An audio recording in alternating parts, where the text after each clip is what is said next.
Sederolun sekitar 200 lebih anggota Polres Birun Jumat pagi melakukan gotong royong membersihkan Masjid Agung Birun.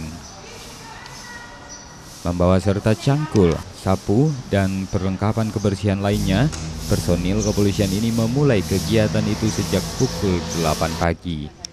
Kapolres Birun AKBP Riza Yulianto ikut serta dalam kegiatan ini dan menyebut ini tidak saja sebagai bagian dari menjaga kebersihan lingkungan, tapi juga menjalin silaturahmi serta bagian dari kebersamaan dengan masyarakat. Kita mengandung tema polisi peduli masjid.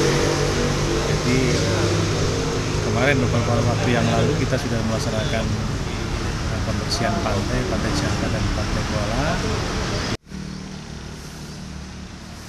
Dari Birun, Yusmandin Idris, Serambion TV.